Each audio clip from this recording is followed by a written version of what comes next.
creio que Deus vai falar com os irmãos, assim como já está ministrando comigo, né? Mas que o nome do Senhor seja glorificado. Livro de segunda epístola de Pedro, segunda epístola de Pedro, no seu capítulo 3, no versículo 13 em diante. Segunda Pedro, no seu capítulo 3, no versículo 13 em diante. Quem encontrou, diga amém. Quem não encontrou, diga escola de líderes. Amém? É um seminário que a nossa igreja mãe, a nossa igreja da Tijuca tem, né?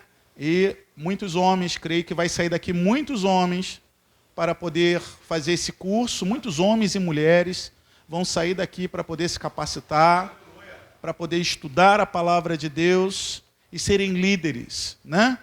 Que Deus seja glorificado. Diz assim a palavra do Senhor. Versículo 13.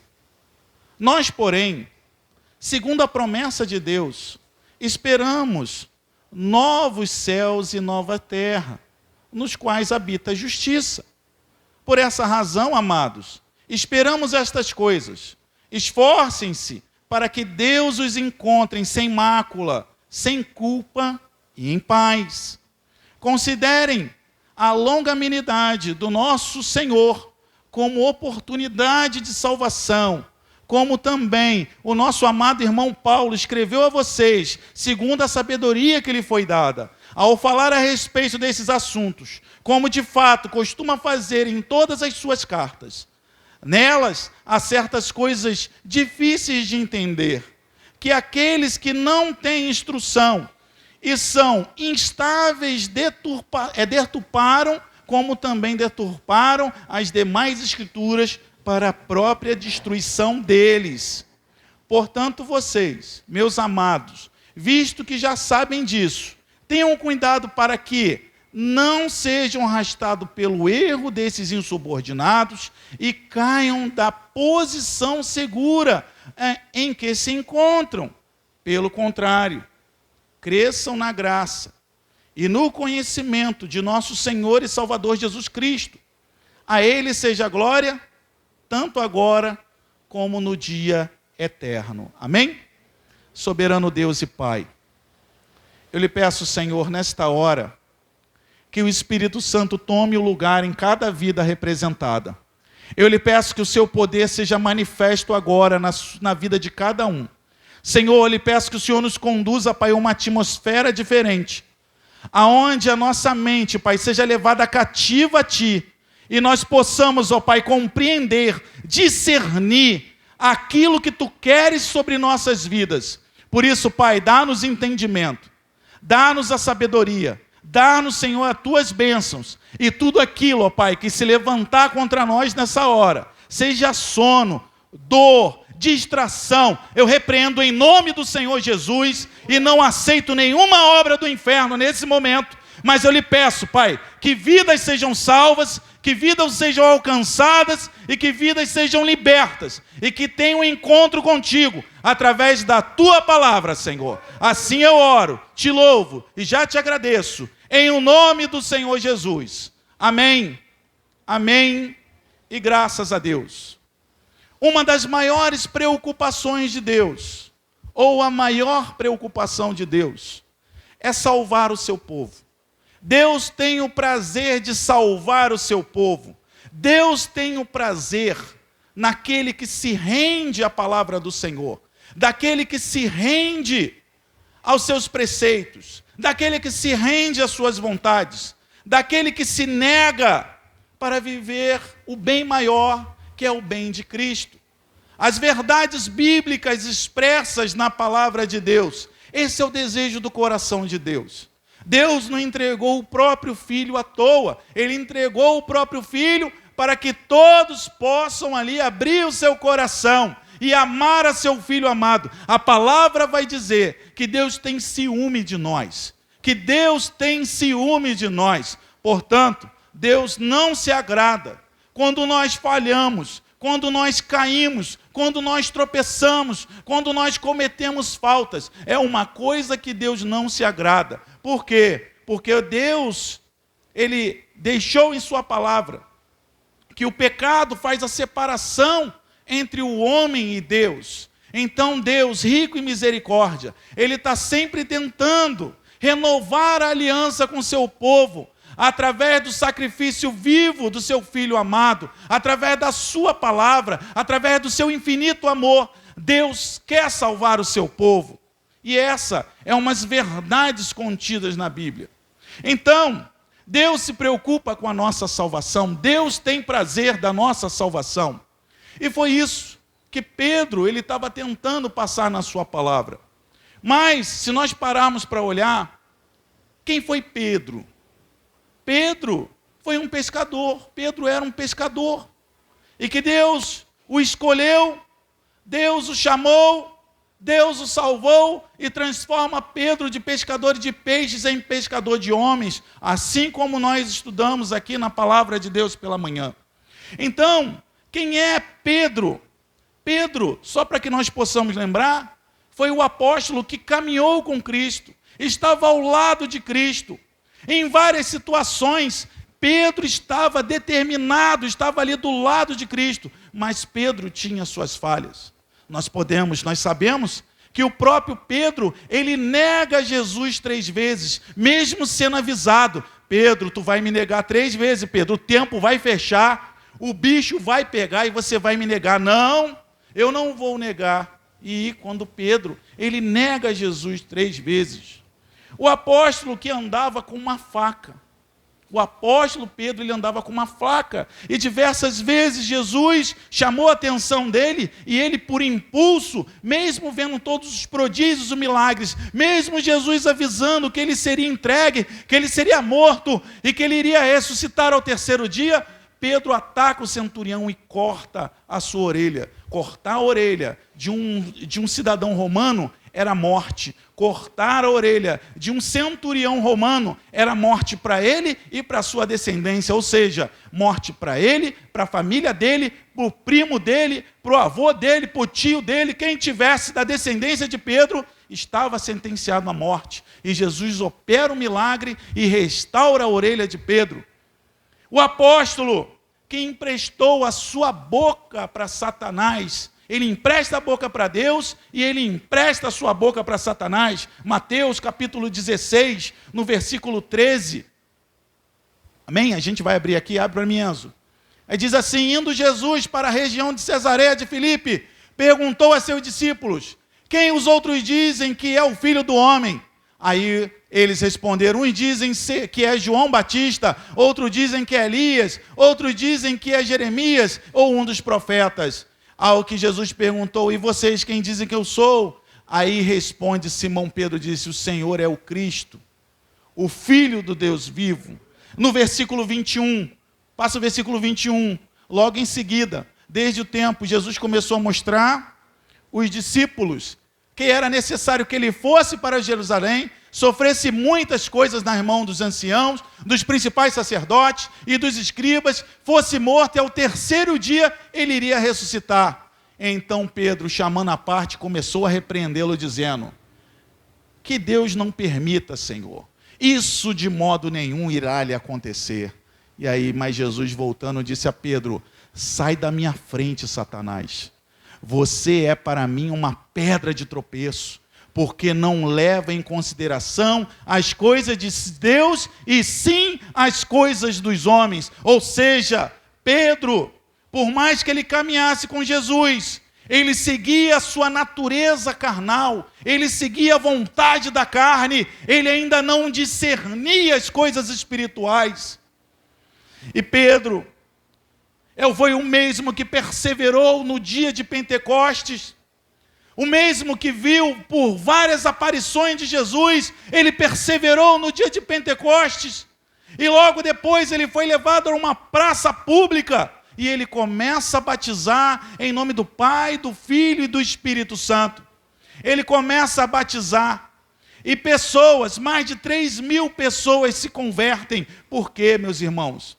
O batismo de Jesus, o batismo que Jesus ensina na Bíblia é o batismo do arrependimento. Não é o batismo de uma criancinha. A criancinha não tem que se arrepender. Ela não entende nada, ela é um bebê. O batismo da realidade é o batismo pregado por João Batista, ensinado pelo Jesus, que não precisava se batizar, mas ainda assim, pela sua natureza humana, ele vai lá e se batiza e passa pelas águas. E João Batista, ele vem pregando o quê? O arrependimento. O batismo de Jesus, o batismo da Igreja Católica Apostólica Cristã, é o batismo pelo arrependimento. Então as pessoas precisam ter consciência dos seus delitos e dos seus pecados para poder se batizar. E foi essa pregação que o apóstolo Pedro começa a pregar numa praça pública, e ali 3.000 pessoas se rendem ao Senhor. 3.000 pessoas se rendem ao Senhor devido à pregação. Pedro ficou tão cheio da palavra de Deus, que por onde ele passava, as pessoas se deitavam no chão para que a sombra de Pedro passasse e operasse cura na vida daqueles homens. Um homem cheio de poder, um homem cheio de unção. Mas aí o que acontece para Pedro? Pedro dá mais um deslize. E nós vemos isso no livro de Atos, capítulo 10, no seu versículo 1. Olha o que acontece. Em Cesareia morava um homem chamado Cornélio, que era centurião de uma companhia dos exércitos chamada Italiana. Era piedoso e temente a Deus, com toda a sua casa, fazendo muitas esmolas ao povo, orando sempre a Deus. Um dia, voltando das 3 da tarde, durante uma visão, esse homem viu claramente um anjo de Deus que se aproximou dele e lhe disse: Cornélio. Este, fixando nele os olhos e possuído de temor, perguntou: o que é, Senhor? E o anjo lhe disse: as suas orações e as suas esmolas subiram para a memória diante de Deus. Agora envie um mensageiro a Jope e mande chamar Simão, que é também chamado de Pedro. Este está hospedado com Simão, curtidor, cuja residência está situada à beira-mar. Logo que o anjo lhe falava, se retirou Cornélio, chamou 2 de seus servos, um soldado piedoso, dos que estavam a seu serviço. Olha o que aconteceu, meus irmãos, e depois de explicar-lhe tudo, mandou que fossem a Jope. No dia seguinte, enquanto ele viajava e já estava perto da cidade de Jope, Pedro subiu um terraço por volta do meio-dia, a fim de orar. Estando com fome, quis comer, mas quando lhe preparavam a comida, sobreveio um êxtase, e viu o céu aberto, e um objeto como se fosse um grande lençol, que descia do céu, era baixado à terra pelas 4 pontas, contendo todo tipo de quadrúpedes, répteis da terra e aves do céu. E ouviu-se uma voz que se dirigia a ele: levante-se, Pedro, mate e coma. Mas Pedro respondeu: de modo nenhum, Senhor, porque nunca comi nada que fosse impuro ou imundo. Pela 2ª vez a voz lhe falou: não considere impuro aquilo que Deus purificou. Aleluia! Pedro foi levado, teve uma visão, Deus mostra vários tipos de alimentos, de animais, e ele fala: olha, eu não vou comer. Olha o atrevimento dele de falar com o Senhor: eu não vou comer coisa nenhuma impura. E Deus dá um soco, como é que é aquele do popó no bambam, no queixo dele, faz assim, pô! Aí fala para ele assim: olha, quem purificou fui eu, come logo isso aí, rapaz.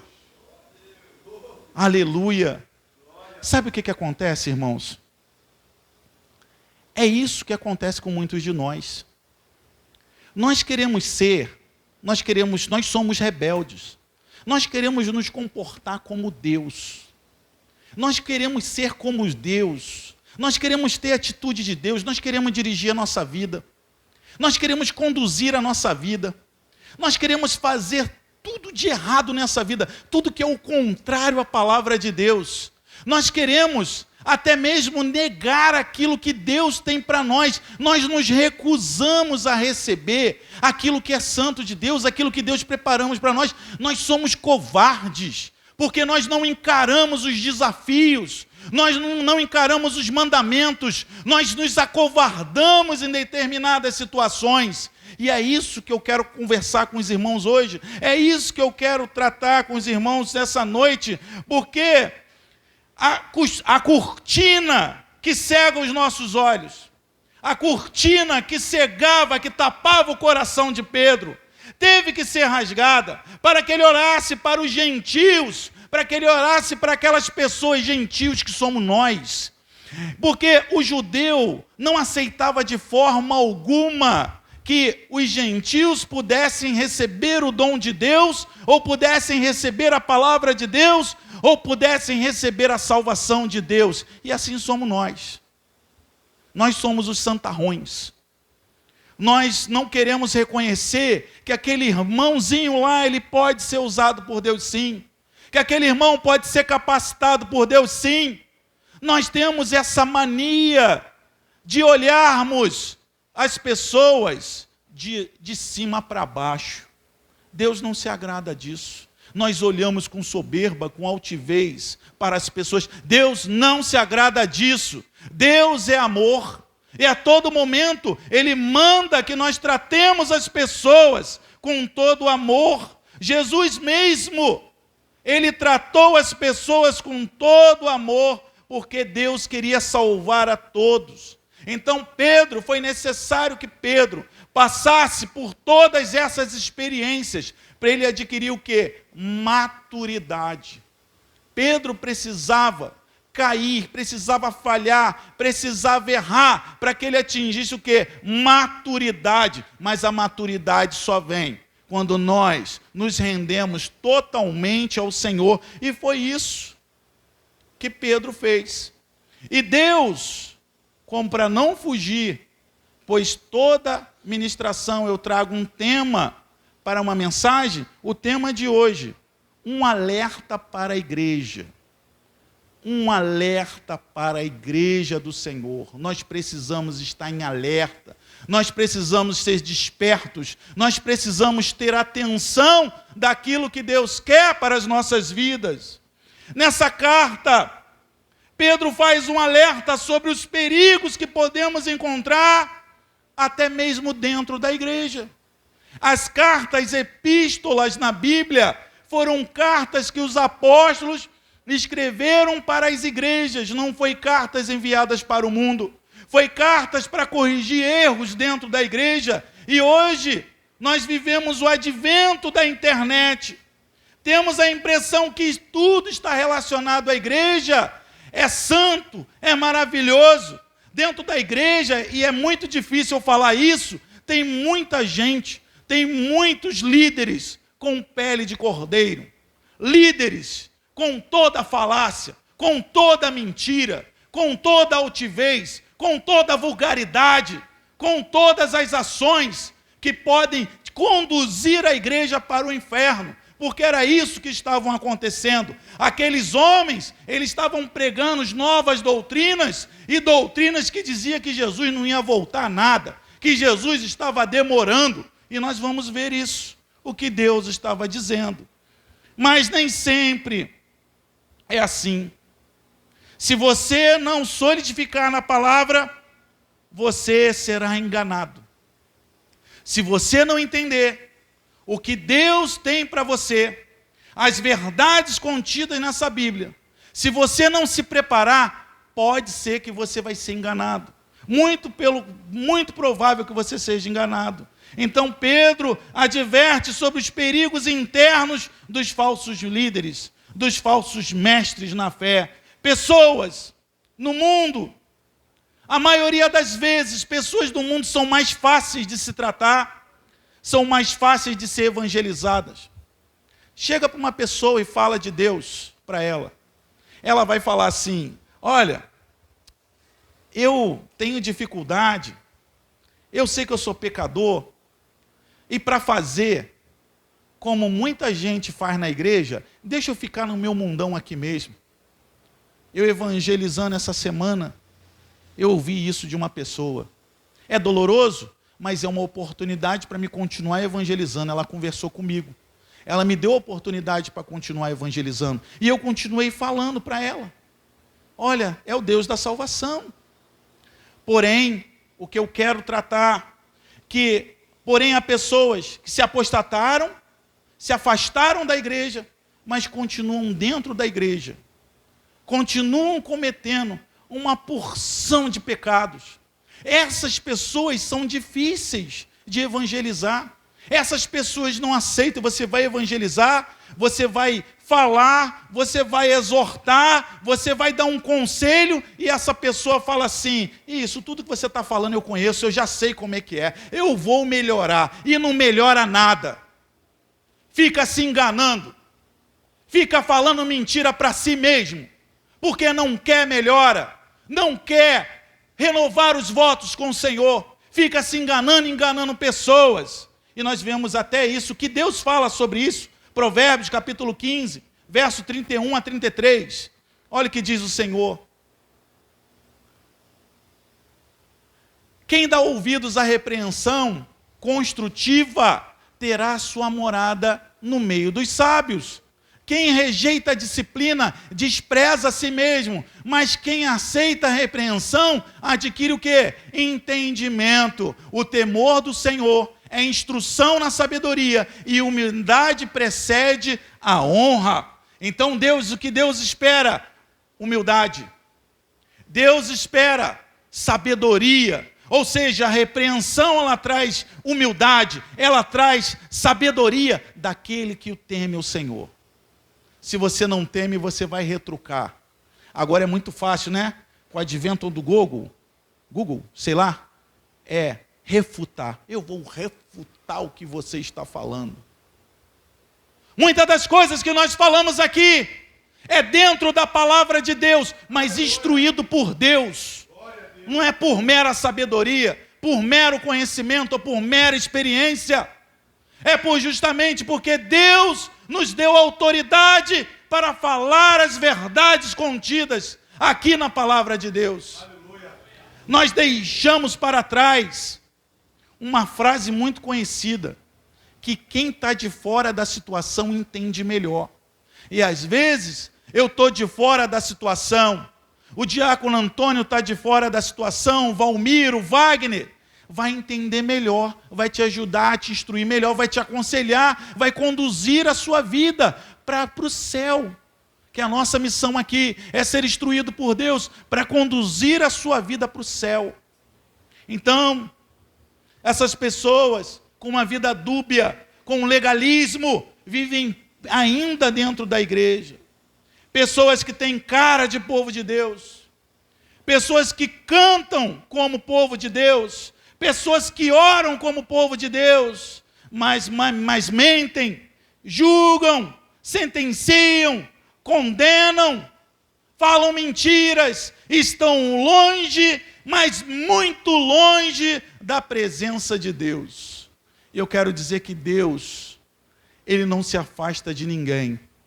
É nós, com as nossas ações, com os nossos delitos e com os nossos pecados, com a nossa soberba, com a nossa altivez, que nós nos afastamos de Deus. Deus não se agrada de um homem soberbo. Deus já se agrada de um coração quebrantado na presença dEle. Aleluia! Essas pessoas, as pessoas que vivem assim, perderam totalmente o temor de Deus. O perigo está nas pessoas que preferem ser guiadas por homens que estão longe de Deus. Aí eu chamo de idolatria. Pessoas que querem ser guiadas por homens que estão longe de Deus. Pessoas que acreditam mais nos pregadores virtuais do que nos pregadores pessoais. Quantas pessoas se enrolam em pregadores da internet que têm uma vida promíscua? Cada hora é um escândalo. Pregadores que se aliciam à política, a coisa mais suja nesse país. Pessoas, pregadores que se aliciam justamente até bandidos, a tráfico de drogas. Tantos pregadores que fazem isso. E eu, meu irmão, não vou falar da religião dos outros, não. Eu estou falando da minha religião, eu estou falando do Evangelho. Pessoas que entregam as suas vidas ao pecado, líderes. Então Deus tem um alerta para a igreja. Deus dá um alerta para a igreja, Porque é fácil identificar, é fácil ver as características desses homens. Qual a primeira? Eles usam roupas de grife. Já viu? Andam todo apertadinho, todo arrumadinho, né?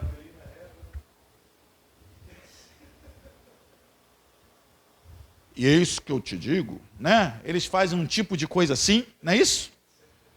Eles andam agora com artista famoso, eles gravam música com artista famoso, eles fazem um monte de coisa, não é difícil de identificar, não. Eles falam bonitão, né? Estão cheios de logia, mas sem nenhum tel. Porque quando a gente fala teologia, nós estamos falando tel, que é Deus, e logia, estudos, ou seja, estudo de Deus. Eles estão cheios de estudo, mas sem a presença de Deus. São esses homens. Não tem compromisso com as suas igrejas. Ele prega lá nos Estados Unidos, vai pregar lá na igreja tal, tem que ser igreja grande. Se não for igreja pequena, ele não prega não, porque o cachê é muito alto. Ele tem compromisso com isso aqui, ó. Ele não tem compromisso com a verdade. Ele não tem humildade. Você não consegue se aproximar desse homem. Bobear, você nunca vai ver. Ele se tornou um artista gospel. Muita gente confia nesses falsos mestres, que diziam debocharem da volta de Jesus. E nós podemos ver isso justamente aqui em 2 Pedro, mas só que no capítulo 2. Vamos ver o versículo 1 e 3. Olha o que ele está dizendo. Assim como surgiram falsos profetas no meio do povo, também haverá falsos mestres entre vocês. Eles introduzirão heresias destruidoras, chegando a renegar o soberano Senhor, que o resgatou, trazendo sobre si mesmo a repentina destruição. E muitos seguirão as suas práticas libertinas. Por causa deles, o caminho da verdade será difamado. Movidos por avareza, eles explorarão vocês com palavras fictícias, mas para eles a condenação decretada há muito tempo não tarda, e a destruição dele não caiu no esquecimento. A destruição dele não caiu no esquecimento. Então nós podemos observar o comportamento dos falsos mestres. Primeiro, a heresia. Muitas pessoas estavam seguindo suas práticas, cuja a Bíblia relata como prática libertina. Homens que se entregam à concupiscência da carne, à libertinagem. Hoje, a pornografia, ao adultério, há tantas as coisas malditas nesse mundo que só levam o homem à destruição de casamentos, à destruição de vidas, à destruição de famílias, de coisas errôneas. Muitos desses falsos mestres, nós vemos muitos escândalos no meio gospel, no meio dessas pessoas, qual falsificam a salvação. Esses homens trazem tantos escândalos em nome de Deus, que falsifica a salvação. Seguirão as dissoluções, não se submetem à palavra de Deus. Líderes que querem viver segundo a sua própria vontade e se sentem donos dos seus próprios narizes. Líderes que não se submetem aos seus bispos, aos seus pastores. Quantas pessoas nós vemos, meus irmãos, sem capacidade, quebra a sala e dali abre uma igreja, sem ter orientação de ninguém, sem ter um compromisso, sem ter a oração de um líder, sem ter a instrução de um líder. Meus irmãos, o que está acontecendo? Quantos de nós também dentro da igreja não queremos nos submeter à autoridade que foi instituída por Deus? Será que nós não conseguimos nos submeter? Nós nos submetemos a tantas coisas aí nesse mundo. Será que nós não conseguimos nos submeter às autoridades que foram instituídas por Deus? Nós temos que pensar nisso. Esses homens são repletos de ganância, fazem da igreja um comércio, fazem da igreja, eles pedem, eles vendem água, eles vendem vassoura, eles vendem livro, eles fazem você passar por um corredor e tudo eles cobram, tudo eles querem dinheiro, tudo eles querem. Esses homens, a certeza desses homens é a condenação. a condenação eterna. No versículo 4 e 9, a promessa de Deus sobre ele. Vem uma promessa de Deus sobre esses homens seriam condenados. Olha o que diz a palavra do Senhor, a partir do versículo 4. Pois Deus não poupou anjos quando pecaram, mas lançando-os no inferno, prendeu-os com correntes de escuridão, reservados para o juízo. Ele não poupou o mundo antigo, não preservou Noé, pregador da justiça, e mais 7 pessoas, quando fez vir o dilúvio sobre o mundo de ímpios, e reduzindo a cinzas a cidade de Sodoma e Gomorra, condenou a ruína completa, e tendo o posto como exemplo do que viria a acontecer com os que vivessem impiamente. Ou seja, Deus mostra dentro da palavra a condenação para aqueles homens, a condenação para aquelas pessoas, mesmo essas pessoas sendo perversas, insubmissas, hereges, ainda tinha gente seguindo essas pessoas, esses falsos líderes naquela época. Essa era a preocupação de Pedro. Deveria ser duro naquela época. Pedro, apóstolo que andou com Jesus, falar com aqueles homens e aqueles homens escolher outras pessoas, seguir outras pessoas falaciosas, mentirosas. No versículo 10, Pedro mostra as características desses homens.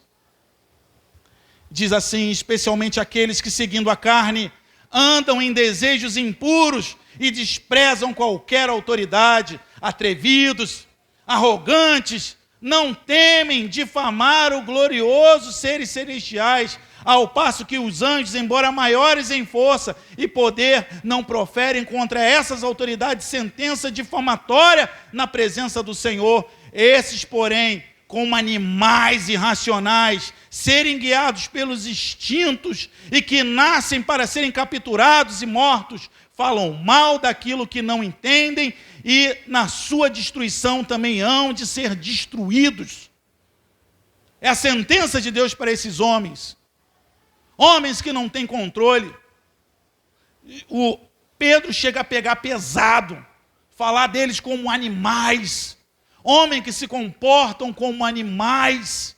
Homens que se comportam de forma irracionais. Homens gananciosos, soberba, falsidade. E todas as ações, cheio de adultério, cheio de injustiça. Já reparou como nós, seres humanos, somos pecadores? Nós queremos ter a nossa justiça. Nós queremos fazer a nossa justiça. E a nossa justiça só beneficia nós mesmos. É do meu jeito, eu tenho certeza que do meu jeito vai ser assim, vai dar certo, vai ser bom para todo mundo. Não é. É com a minha força. É com a minha palavra, é da minha forma. Se não for, não vai ser para ninguém. Está repreendido em nome de Jesus. Esse espírito maligno de injustiça é o espírito do próprio anticristo, que se revela muitas das vezes no meio da igreja. Eu repreendo em nome de Jesus. Em nome de Jesus eu repreendo. Eu não aceito nenhuma dessas ações. Homens que amam mais a injustiça. E ele compara ainda, no versículo 15, tendo abandonado o reto caminho, desviaram-se pelo caminho de Balaão, filho de Beor, que amou o pagamento pela injustiça. Eles ficam tão cegos. A justiça humana faz a pessoa ficar tão cega, mas tão cega, que no caso de Balaão, a jumenta pegou e falou para ele: "Ô, Balaão, como é que por que tu está me agredindo?" E ele discute com a jumenta. Olha o nível de injustiça, a cegueira desse homem. Ele começa a discutir com a jumenta. Coisa absurda, surreal. Já se pegou, meus irmãos? Você não aceitando uma coisa, você discutindo com você mesmo? Já parou para pensar que Deus pode estar ali do teu lado te ouvindo ali? Está reclamando, é? Está reclamando? Você fez um monte de besteira. Você fez um monte de ação, você ainda está reclamando da vida? Você ainda acha que quer direito? Tem direito a alguma coisa? Eu vou mandar uma provinha para você, para ver se você desperta, pois eu quero salvar você, porque Deus ama seu povo. Deus ama o seu povo. Deus permite que coisas aconteçam, é a vontade permissiva de Deus, porque Deus ama o seu povo, é a forma dele cuidar, para que o povo possa despertar, para que o povo possa acordar e entender que Ele é o Senhor soberano, Ele é o Deus Criador, Ele é o Deus Criador dos céus e da terra, e Ele está cuidando de nós. Aleluia! Após ter recebido o dom da salvação, foram vencidos e feitos escravos, versículo 19 e 20, olha o que ele está falando. Prometem-lhes a liberdade quando eles mesmos são escravos da corrupção, pois aqueles que é vencido fica escravo do vencedor. Portanto, se depois de terem escapado das contaminações do mundo mediante o conhecimento do Senhor e Salvador Jesus Cristo, se deixaram enredar de novo e são vencidos, e seu último estado se tornou pior do que o primeiro. Pedro está falando com propriedade, lembrando de Jesus. Jesus disse que quando a pessoa se rende ao Senhor, o espírito imundo sai, e a Bíblia vai dizer que ele passeia por lugares, ou seja, ele está lá recolhendo outras pessoas, outros espíritos imundos. Ele vai, aí ele volta. Então ele volta e encontra a casa ali, ó, vazia, arrumada. Vazia, porque deveria estar cheio do Espírito Santo. Mas a pessoa ali, ó, ela deu mole, abriu uma brecha. E aí o que a Bíblia fala? Que ele volta, Jesus ensina que ele volta e traz mais 7 espíritos imundos piores do que ele. E faz uma desgraça, faz uma lenha na vida das pessoas. Já parou para pensar da importância de você estar firmado com Deus? Já parou para pensar da importância de você estar aliançado com o Senhor, vivendo em santidade para Ele, glorificando o nome dEle, exaltando o nome dEle? Já parou para pensar? Aleluia! Preferem seguir e viver de qualquer maneira. Tem horas que acham que a igreja se tornou insensível ao ponto que já não consegue mais viver sem o pecado. A igreja que perde o temor, a igreja que vai jogando seus pecados por debaixo do tapete, para de trás da porta, ele começa a acostumar com a sujeira e acha que aquilo é normal, fica convencido, só isso pode, Deus vai ter misericórdia de mim, Deus é bom, só um pouquinho, não vai fazer mal a ninguém. E Satanás está falando, é isso que eu quero de você, é só esse pouquinho, é só uma brechinha pequenininha, é só uma brechinha pequenininha que eu vou entrar, eu vou sacudir você, eu vou destruir você, eu vou trazer... Primeiro ele vem dizendo, eu vou trazer coisas novas para você, coisa maravilhosa, assim como disse lá para Eva. Você vai conhecer coisas maravilhosas, você não vai morrer não, você vai conhecer coisas maravilhosas. O pecado é assim, o pecado cauteriza mentes. É muito de nós acharmos que não estamos fazendo nada demais, é muito de nós. Então Pedro, ele é conduzido a escrever uma segunda carta. Pedro, preocupado, ele começa a escrever uma segunda carta e ele chama a igreja para ficar o quê? Em alerta. Ele chama a igreja para viver vigilante. Ele chama a igreja para viver com atenção, com aquela luz amarela do sinal. Olha, você tem que parar. Se você não frear, vai acender a verde, você vai bater no outro carro. É a luz amarela. Deus está chamando para que você tenha hoje atenção. Presta atenção ao que Deus está falando com você nessa noite. Presta atenção àquilo que Deus quer ministrar no seu coração essa noite. Deus quer te salvar. Deus quer te restaurar. Deus quer te lavar. Deus quer te purificar. Entenda isso que Deus está falando com você. Do verso 1 a 18, Pedro expõe o desenrolado futuro da igreja e do futuro dos homens sem Deus, ou dos homens que se acham que têm Deus, mas estão vazios de Deus, dos homens que não levaram Deus a sério, de homens que não levam Deus a sério. E aí no capítulo 1, no capítulo 3, versículo 1, ele vai dizer assim: amados, esta é agora a segunda carta que escrevo a vocês. Em ambas procuro com lembrança despertar a mente esclarecida de vocês. Olha o que ele está falando. Eu estou despertando a mente esclarecida de vocês. Vocês conhecem a palavra de Deus. Para que se lembrem das palavras que anteriormente foram ditas pelos santos profetas, também se lembrem dos mandamentos do Senhor e Salvador que os apóstolos de vocês lhe ensinaram. Antes de tudo, saibam que nos últimos dias virão escarnecedores, com as suas zombarias, e andando segundo as próprias paixões, dizendo: onde está a promessa da sua vinda? Porque desde os seus pais morreram, todas essas coisas permanecem como Deus do princípio. Olha o que eles estão. Pedro está alertando, ó. Está vindo uns camaradas aí que vai falar para vocês que Jesus está demorando muito. E que Jesus está demorando muito, que ele não vai voltar nada. Ó, cuidado com esses caras. Porque eles vêm ali, ó, sorrateiramente e colocam um monte de picuinha na sua cabeça. É assim. O mundo, ele faz isso conosco. Agora, muito pior é dentro da igreja. A pessoa vem, ó, sei lá. Eu não gosto muito da pregação daquele grandão lá desengonçado.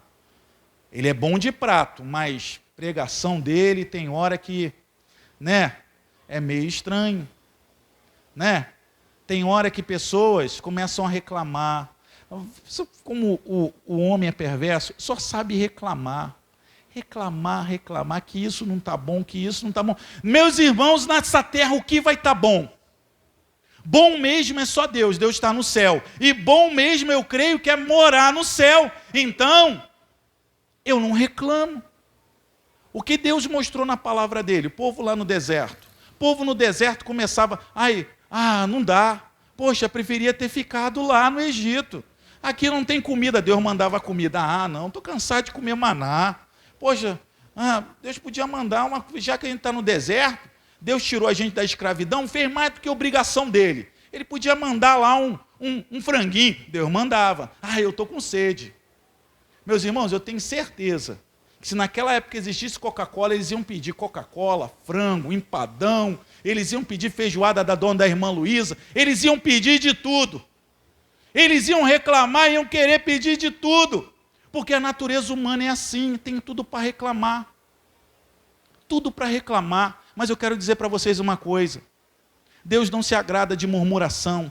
Deus não se agrada de murmuração, de reclamação.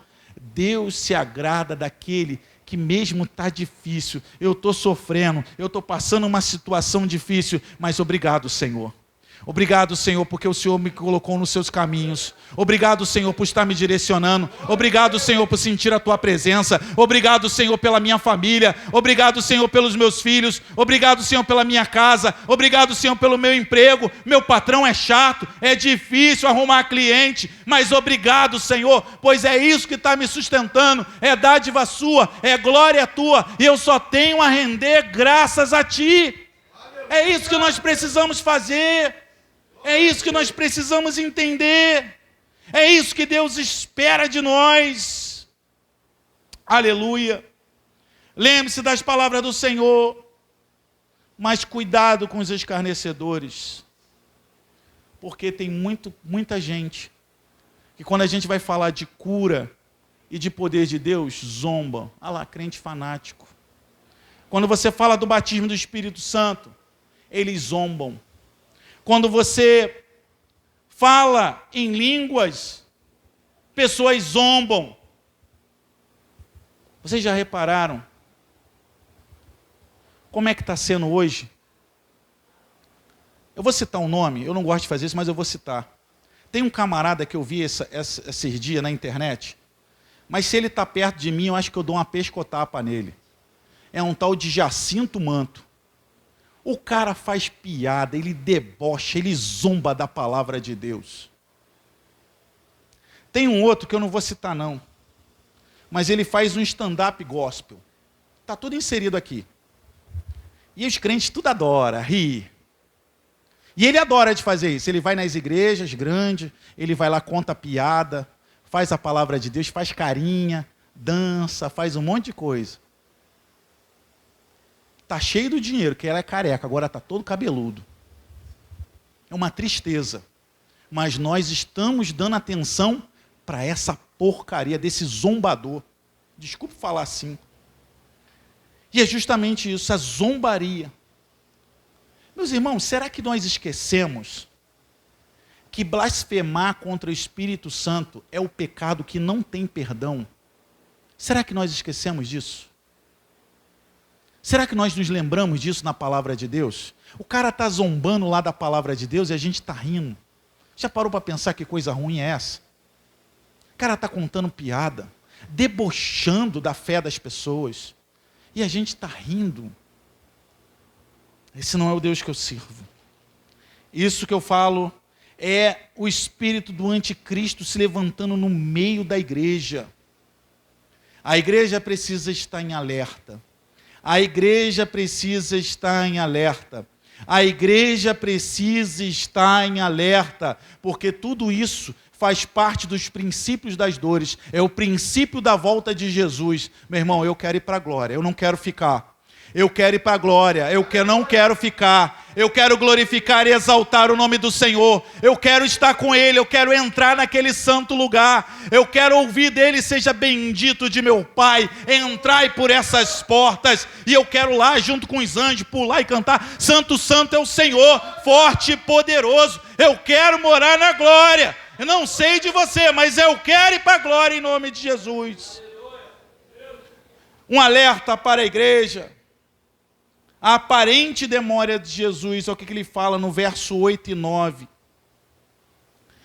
Mas há uma coisa, amados, que vocês não devem esquecer, que para o Senhor um dia é como 1000 anos, e 1000 anos é como um dia. O Senhor não se retarda a sua promessa, ainda que alguns julguem a demora, pelo contrário, Ele é paciente com vocês, não querendo que ninguém pereça, mas que todos cheguem ao arrependimento. Aleluia. E eu gosto de falar sobre arrependimento. Há 3 ou 4 semanas eu preguei sobre o arrependimento. E sem o arrependimento ninguém verá a Deus. Sem o arrependimento, sem a confissão dos seus pecados, sem o batismo nas águas, não tem salvação. E quando eu olho para esse mundo aí fora, eu fico preocupado. Eu fico preocupado com a importância desse mandamento. Eu quero fazer uma pergunta depois de tudo isso. Será que você ainda acredita que Jesus vai voltar? É uma coisa que você tem que parar para pensar. Será que nós acreditamos ainda que Jesus vai voltar? Tem muito crente vivendo como mulheres com dores de parto. Ansiosos, vivendo na expectativa que Cristo já está voltando. Semana passada eu trouxe a palavra falando sobre Elias, falando que guardar o coração.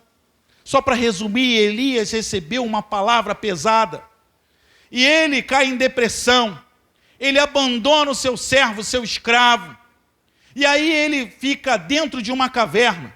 Aí Deus, por infinita misericórdia, envia um anjo, e o anjo leva para ele pão, leva para ele água. Meus irmãos, o que acontece se você vê um anjo na sua casa levando pão e água? Meu irmão, você começa a rodar no poder, você salta no sapatinho, você glorifica, você canta a Deus, você louva a Deus, você faz tudo para Deus. O que ele fez? Comeu, deitou e foi dormir. Uma vida indiferente com Deus. Uma vida vazia de Deus. E Deus insiste com ele. Aí ele diz assim, olha Deus, olha como é que ele é, como é que ele estava se sentindo. Olha Deus, eu sou o último profeta que sobrou. Se eu morrer, você vai ficar sem profeta. Aí Deus olha para ele e fala, olha só, tem mais 7.000 profetas. Vai e faz o que eu estou te mandando. Para de desculpa, para de resistência, para de resistir o meu chamado, para de resistir a minha ordem, porque esse povo rebelde, ele fica resistindo a mim. Ele fica encontrando desculpas esfarrapadas para não estar na minha casa, para não estar me adorando, para bendizer, para louvar o meu nome. Mas o povo insiste em fazer isso. Mas Deus quer te usar, meu irmão. Deus quer te usar, minha irmã. Deus quer te restaurar, meu irmão. Deus quer te lavar, quer te purificar. Deus quer te capacitar. Deus colocou em você o melhor que Ele pôde colocar em qualquer pessoa. É o Espírito Santo de Deus. É o Consolador que habita em você. É Ele que te santifica. É Ele que fala contigo. É Ele que te direciona. E você precisa crer no poder de Deus. Aleluia. Deus, Ele começa a mostrar para aquelas pessoas através de Pedro. Deus vai purificar essa terra com fogo. A partir do verso 12, ele começa a falar, e esperando e apressando a vinda de Deus. Por causa desse dia, os céus incendiados serão desfeitos, e os elementos se derreterão pelo calor. Ou seja, Deus vai acabar com esse fogo, com esse mundo, através do fogo. Ele vai tacar fogo nesse mundo, e eu não quero acreditar em coisas falaciosas.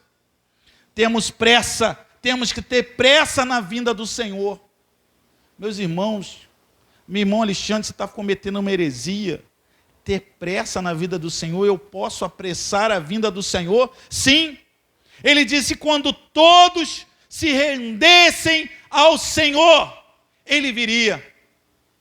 Quando todos conhecessem a palavra do Senhor, Ele viria. E nós estamos sentados no banco de uma igreja.